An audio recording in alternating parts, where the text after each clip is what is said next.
মার্কিন president Donald ট্রাম্পের নতুন আমদানি শুল্কের ফলে অনেক উন্নয়নশীল দেশের বাণিজ্য খরচ বেশ বাড়বে। এই কারণে বৈশ্বিক বাণিজ্যে বৈষম্য বাড়ার ঝুঁকিতে পড়বে বাংলাদেশের মতো উন্নয়নশীল অর্থনীতির দেশগুলো। এই সময়ে উন্নয়নশীল দেশের রপ্তানি সম্ভাবনা কমবে পোশাক ও কৃষি খাতে। জাতিসংঘের প্রতিবেদনে এসব তথ্য উঠে এসেছে।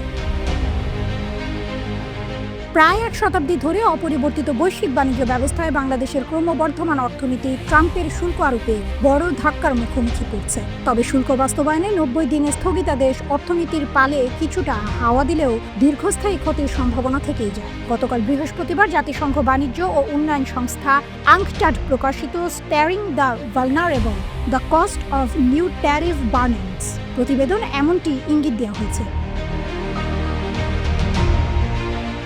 প্রতিবেদনে বলা হয়, বাংলাদেশের মতো দেশগুলো যুক্তরাষ্ট্রের বাণিজ্য ঘাটতির মাত্র 0.3% জন্য দায়ী হলেও রপ্তানি ব্যয় বাড়িয়ে দিচ্ছে এসব দেশের নতুন শুল্ক নীতি। ফলে মার্কিন বাজারে প্রবেশ কঠিন হয়ে পড়বে।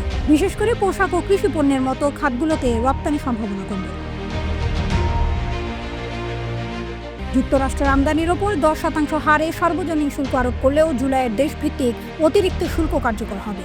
এতে বাংলাদেশের মতো দেশগুলোর আমদানি শুল্ক বেড়ে 44% হতে পারে, যা দেশগুলোর অর্থনীতিকে ঝুঁকিতে ফেলতে পারে বলেও প্রতিবেদনে পূর্বাভাস দেওয়া হয়েছে।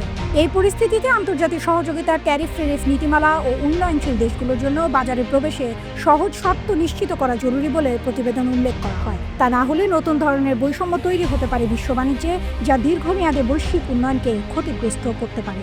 এদিকে যুক্তরাষ্ট্রের সঙ্গে দ্বিপক্ষীয় বাণিজ্য জোরদার এবং দেশটির বাজারে বাংলাদেশি পণ্যের ওপর উচ্চ শুল্ক কমাতে আসন্ন বাজেটে 100টি মার্কিন পণ্যের শুল্ক ছাড় দেওয়ার প্রস্তাব করতে যাচ্ছে জাতীয় রাজস্ব বোর্ড।